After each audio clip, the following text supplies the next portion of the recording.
Hi guys, welcome back to the channel. Today we're looking at Year 6 notation skills. Can I play a melody containing a sharp from notation? Let's get into it. First of all, write your name.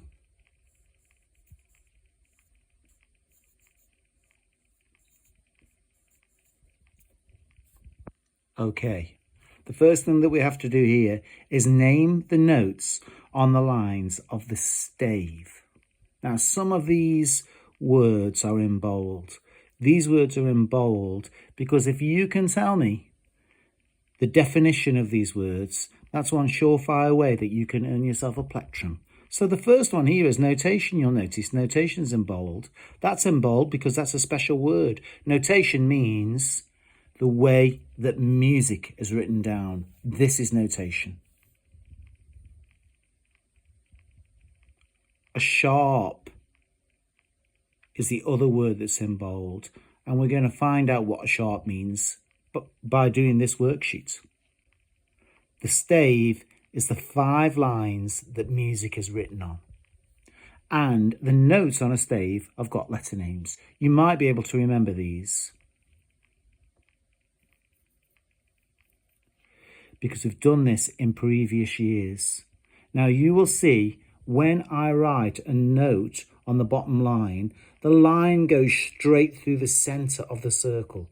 You've got to do that. And then go to the right a bit, leave yourself a bit of space, go to the next line up and write a circle so that the line goes straight through the center of the circle.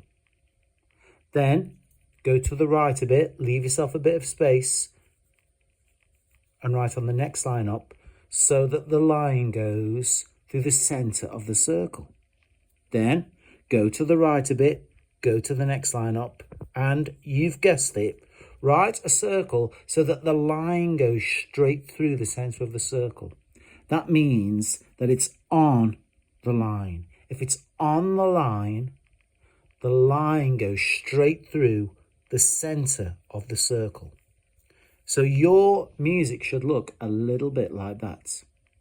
Now, does anybody know the sentence that we use to name the notes on the lines of the stave? Yes, that's right. It's every glebe boy deserves fortnight. At this point, you can do your assessment. You may remember, M stands for me. Do you think you understand it?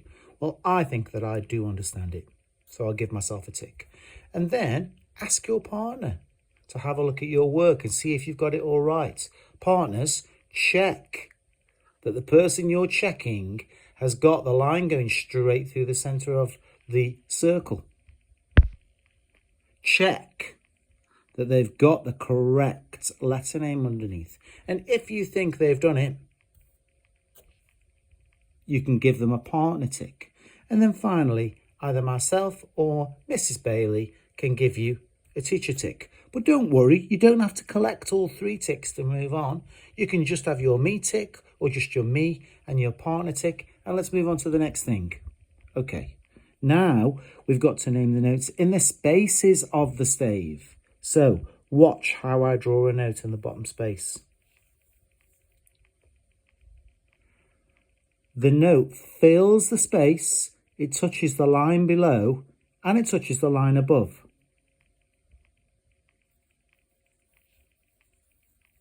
See what I did there? I moved to the right, and then I put a note in the space above. Let's do that again. Move to the right, and then write a circle that fills that space, that touches the line above, touches the line below. Move to the right, and put the final one in.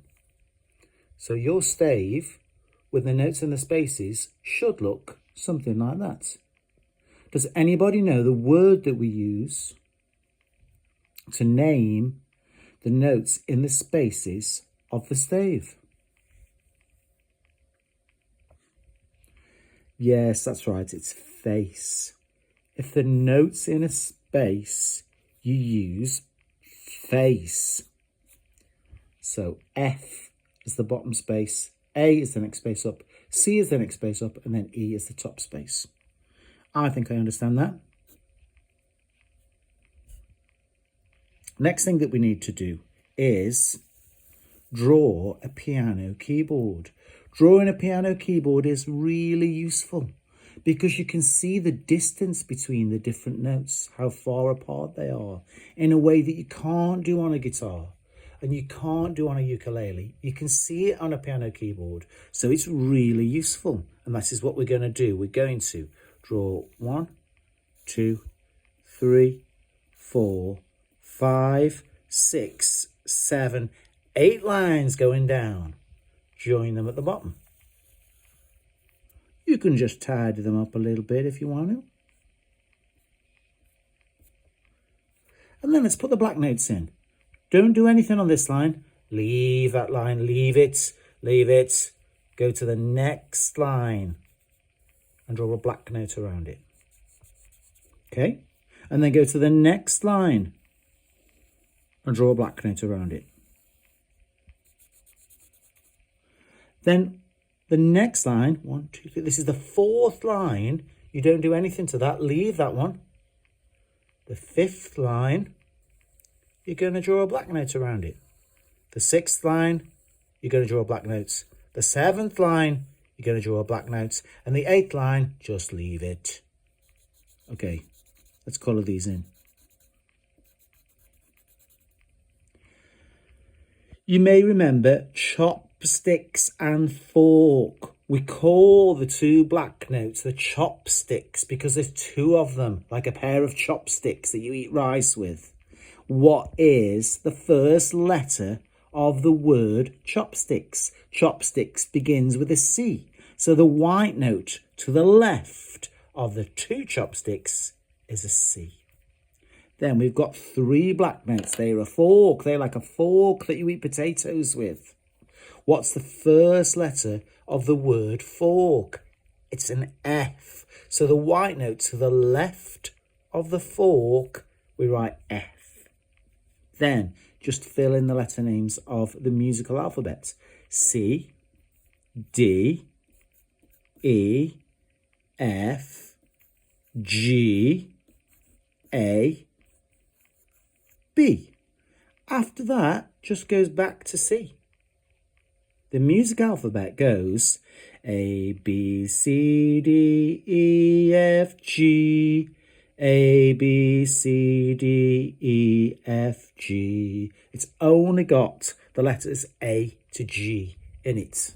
So, once you've drawn that piano keyboard, do your assessment.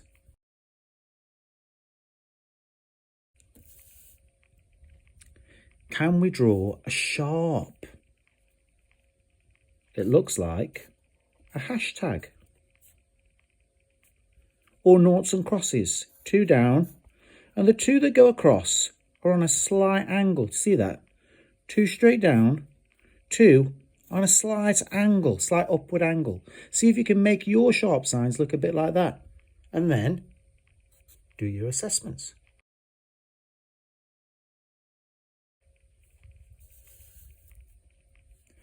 If you play adjacent notes, it's a semitone. Adjacent is just a posh way of saying side by side. So on a piano keyboard, watch this. This is important.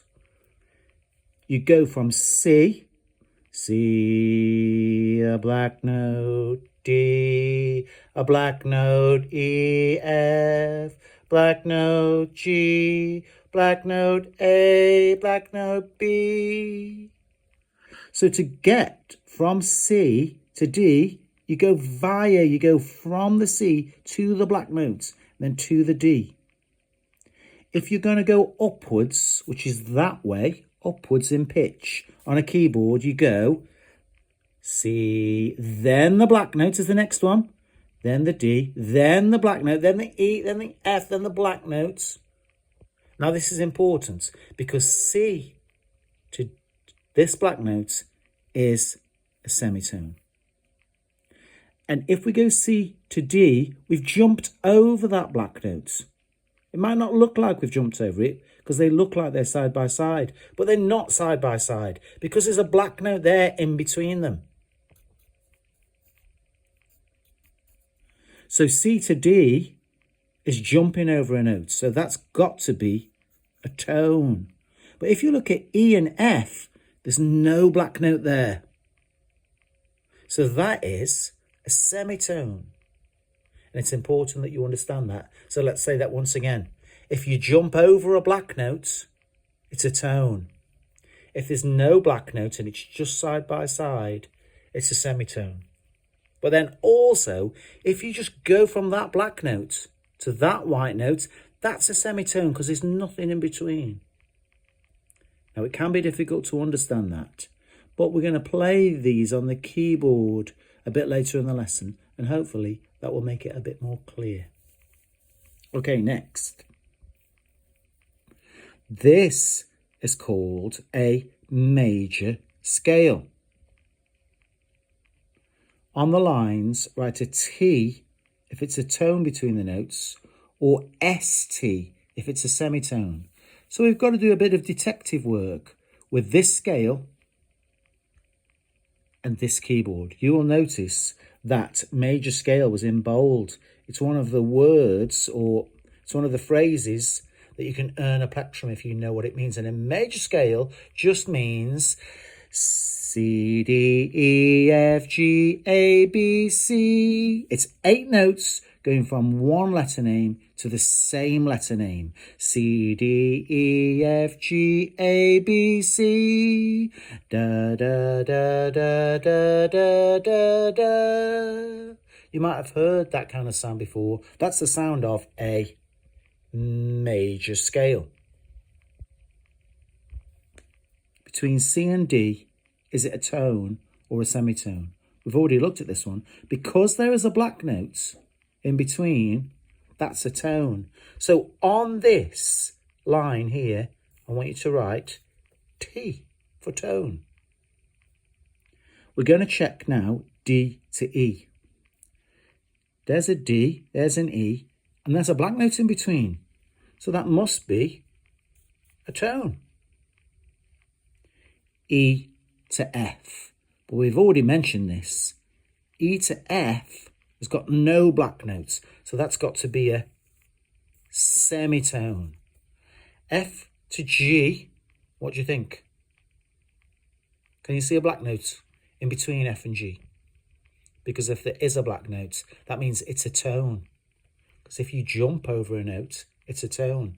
Jumping over that black note, yeah, it is a tone. So let's write tone in. What do you think about G to A? G to A. So go to your piano keyboard. There's a G.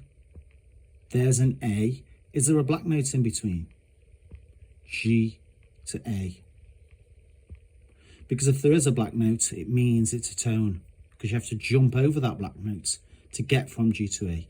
Yes, there is a black note there. You do have to jump over. So it's a tone. So write a T in. Okay, A to B. What do you think about A to B? Is there a black note there? Yes. Have you got to jump over that black note to get from A to B? Yes, you have. So that means it's a tone. So let's put a tone in between A and B. Now, B to C. If you carried on this piano keyboard, it would look a bit like this. You would go from B to C. And then as you can see there, to the right of C, you've got a black note. So you'd be writing the first bit of your chopstick there. So this makes it easier for us. B to C, is there a black note between B and C? Or are they side by side? To get from B to C, do you have to jump over anything? Or is there nothing there? There's nothing there. That means it's a semitone. So let's put in S, T. If you've written this pattern, tone, tone, semitone, tone, tone, tone, semitone, you've got the pattern of tones and semitones in a major scale correct, and you can give yourself a tick.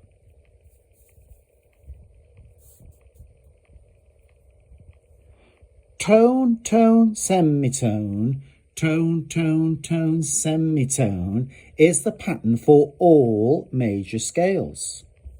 A sharp makes a note one semitone higher. Oh, we found out what a sharp means.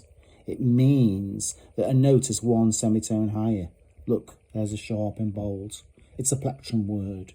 So, if you had a C and you wanted to make that C one higher, one semitone higher, and make it go to that black note, you would use a sharp, which looks like this, and you would make that C into C sharp, and you would play it on the black note.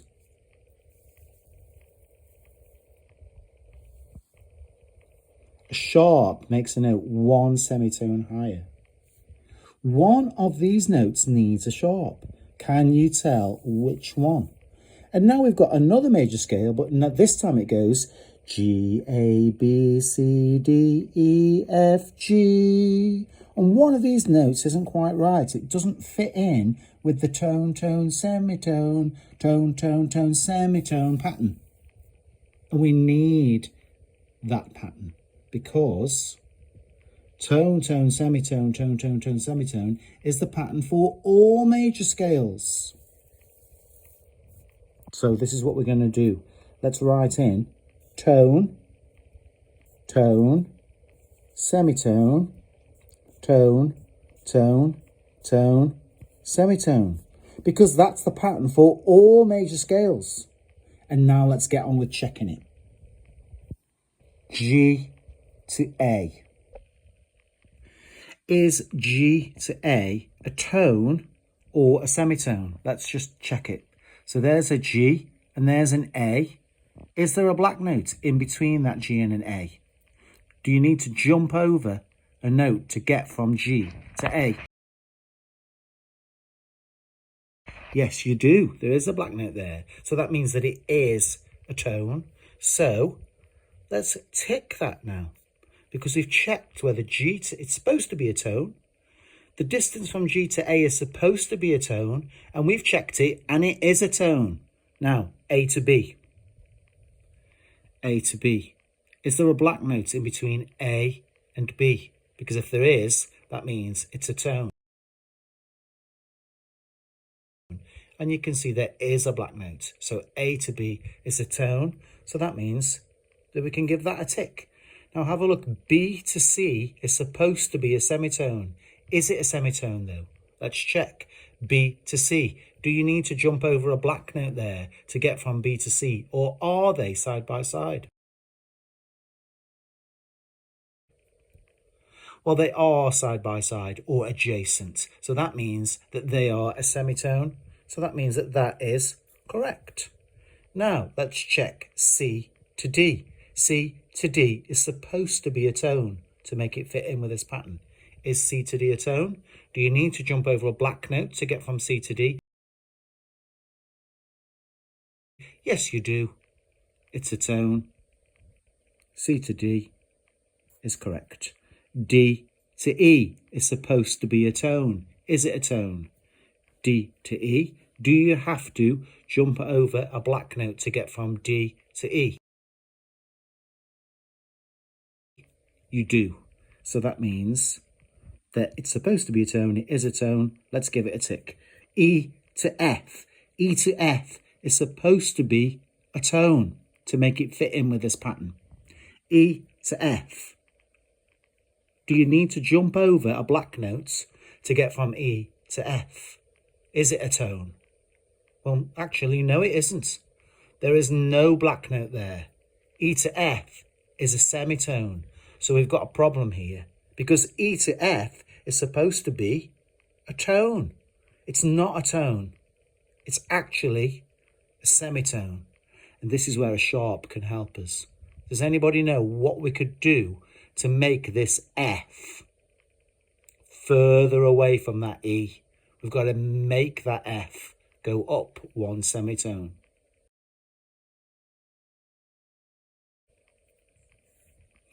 Yes, we're going to use a sharp. This is a strange thing. When you're writing it just in normal writing, you put the sharp to the right-hand side of the letter. But when you're writing it in music, you put it to the left-hand side of the note. I don't know why we have to have it like that, but we do have it like that.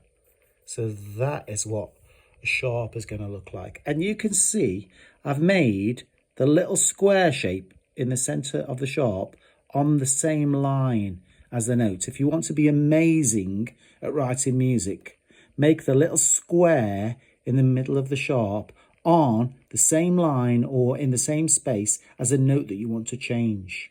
We've changed that F into F sharp. And now let's check that. E to F sharp is supposed to be a tone, is it? There's an E. There's an F sharp.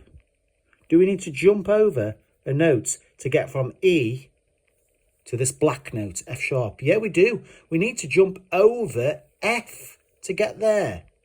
So that means it's a tone. And it's supposed to be a tone. So yes, let's give it a tick. Now, F sharp to G is supposed to be a semitone. Is F sharp to G a semitone? Let's check it. There's F sharp, that black note is F sharp. And G is right next to it there. F sharp to G. Do we need to jump over any notes to get from F sharp to G? No, we don't. They are already side by side. They are already adjacent. So that means that they are a semitone, and it's supposed to be a semitone to make it fit in with the pattern. So let's give ourselves a tick. Yes, we've done it. We have written a G major scale, which has got one sharp, F sharp. If you think you understand that, give yourself a tick. If your partner thinks you understand it, they can give you a tick. And a teacher will be able to tick that final column. Last thing that we've got to do today is play a melody on a keyboard which has got sharps. So we know how to find an E, and E is there. And we actually know where to find an F sharp now. F sharp is the black note, which is next to F. Just to the right of it, there's F sharp. You're also going to find a C sharp in there. But I'm going to leave you now, and we're going to see if we can play this melody. The first person that can name me this melody might be able to earn a plectrum. It's Mr. Brom, over and out.